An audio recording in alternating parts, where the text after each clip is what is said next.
Assalamualaikum warahmatullahi wabarakatuh. Selamat pagi dan salam sejahtera untuk kita semua. Pada kesempatan kali ini, saya Noviana Ekawati Hasibuan dengan NIM 11920724539 dari kelas Ilmu Hukum F semester 3 Fakultas Syariah dan Hukum Universitas Islam Negeri Sultan Syarif Kasim Riau. Dalam video kali ini, saya akan memaparkan beberapa materi hukum perdata untuk memenuhi tugas pada mata kuliah Hukum Perdata di bawah dosen pengampu Bapak M. Alfi Syahrin, SH.MH CPL. Pada kesempatan kali ini, saya akan memaparkan beberapa materi hukum perdata pada pokok pembahasan yang pertama, itu ruang lingkup hukum perdata. Baiklah, pada pembahasan ruang lingkup hukum perdata, kita akan membahas 4 sub pokok pada pembahasan. Yang pertama itu istilah dan pengertian hukum perdata. Yang kedua itu sumber-sumber hukum perdata. Yang ketiga itu objek dan subjek dari hukum perdata. Dan yang keempat itu sistematika dari hukum perdata. Yang pertama, istilah dan pengertian hukum perdata. Istilah perdata pertama kali diperkenalkan oleh Profesor Joyodiguna, terjemahan dari Burgerlich Recht. Jika dilihat dari ruang lingkupnya, hukum perdata dalam artian luas meliputi hukum perdana material, yaitu hukum pokok yang mengatur kepentingan perorangan. Sementara istilah perdata dalam artian yang sempit, yaitu sebagai lawan dari hukum dagang. Istilah perdata secara resmi telah diterima untuk pertama kali dan dicantumkan dalam perundang-undangan Indonesia, yaitu pada Konstitusi RIS dan juga Undang-Undang Dasar sementara. Hukum perdata dapat dibagi menjadi dua macam. Yang pertama hukum perdata material dan juga hukum perdata formil. Hukum perdata material lazimnya disebut dengan hukum perdata, sedangkan hukum perdata formil lazim disebut dengan hukum acara perdata, yaitu yang mengatur bagaimana cara seseorang mempertahankan haknya apabila direbut oleh orang lain.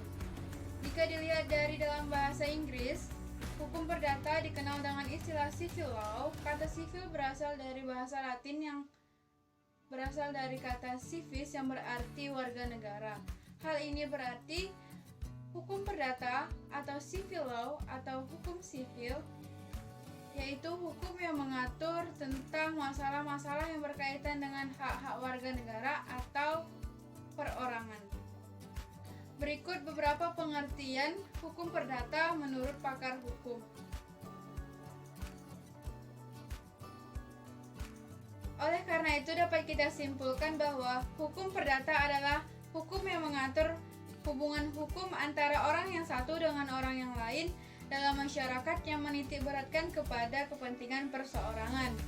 Dari berbagai paparan tentang hukum perdata, dapat kita temukan beberapa unsur. Yang pertama, adanya kaidah hukum. Yang kedua, mengatur hubungan subjek hukum yang satu dengan yang lain.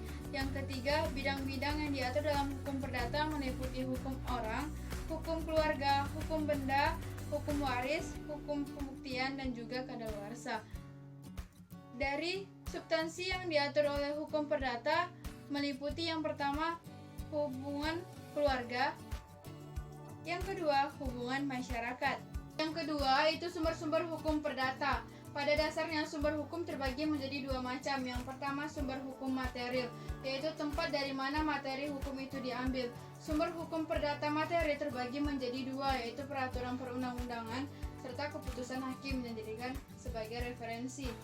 Yang kedua, sumber hukum formal, merupakan tempat memperoleh kekuatan hukum, di mana berkaitan dengan bentuk atau cara yang menyebabkan peraturan hukum formal itu berlaku.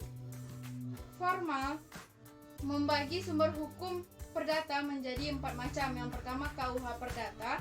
Yang kedua itu ada traktat. Yang ketiga ada jurisprudensi. Dan keempat ada kebiasaan. Traktat merupakan perjanjian antara dua negara atau lebih dalam bidang keperdataan. Jurisprudensi yaitu putusan hakim yang memiliki kekuatan hukum yang tetap, yang bersifat memaksa dan mengatur, yang dijadikan hakim lainnya sebagai referensi atau pedoman. Kemudian ada kebiasaan yaitu yang timbul, tumbuh, dan berkembang dalam praktek masyarakat, berbangsa, dan bernegara. Di dalam hukum perdata terdapat dua kaidah. Yang pertama, kaidah tertulis atau perdata tertulis, merupakan kaidah-kaidah hukum perdata yang terdapat dalam peraturan perundang-undangan, traktat, dan jurisprudensi. Yang kedua, kaidah tidak tertulis, yaitu kaidah-kaidah hukum perdata yang timbul, tumbuh, dan berkembang dalam masyarakat, ya, dalam praktek bermasyarakat, berbangsa, dan bernegara. Yang ketiga, objek dan subjek hukum perdata. Objek hukum perdata.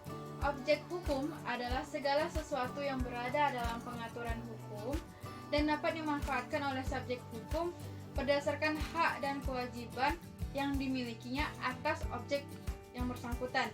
Benda dalam hukum perdata terdapat dalam buku kedua Kitab Undang-Undang Hukum Perdata. Pengaturan benda dalam buku kedua KUH Perdata mempergunakan sistem tertutup. Selain itu, hukum benda juga bersifat memaksa. Subjek hukum perdata. Subjek hukum terbagi menjadi dua macam, yaitu yang pertama, manusia. Manusia sama dengan orang, karena manusia memiliki hak-hak subjektif dan kewenangan hukum. Alasan manusia sebagai subjek hukum: yang pertama, manusia memiliki hak subjektif. Yang kedua, kewenangan hukum. Dalam hal ini, kewenangan hukum berarti kecakapan untuk menjadi subjek hukum, yaitu sebagai pendukung hak dan kewajiban. Subjek hukum yang kedua yaitu ada badan hukum. Badan hukum merupakan suatu perkumpulan orang-orang yang memiliki tujuan tertentu, harta kekayaan, serta hak dan kewajiban. Badan hukum merupakan badan-badan atau perkumpulan. Badan hukum menurut pendapat Wirjono Projodikoro adalah suatu badan yang di samping manusia perseorangan juga bertindak dalam hukum dan yang mempunyai hak-hak, kewajiban-kewajiban, serta kepentingan-kepentingan terhadap orang lain atau badan lain. Badan hukum dikategorikan sebagai subjek hukum sama dengan manusia dikarenakan yang pertama, badan hukum memiliki harta kekayaan. Yang kedua, sebagai pendukung hak dan kewajiban. Yang ketiga, dapat menggugat dan digugat di muka pengadilan.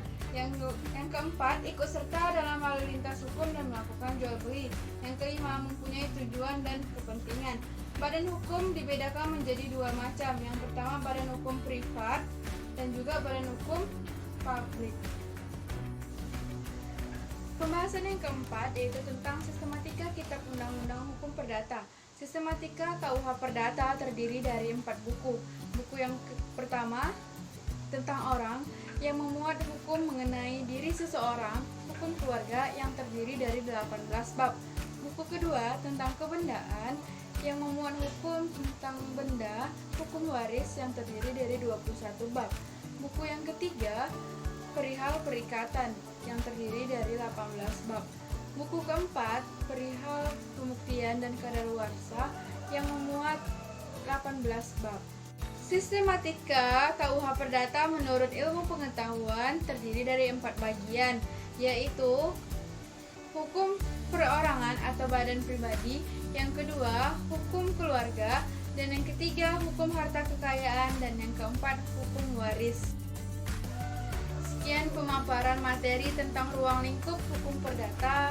Saya Noviana Ekawati Hasibuan dari kelas Ilmu Hukum F, Fakultas Syariah dan Hukum, Universitas Islam Negeri Sultan Syarif Qasim Riau.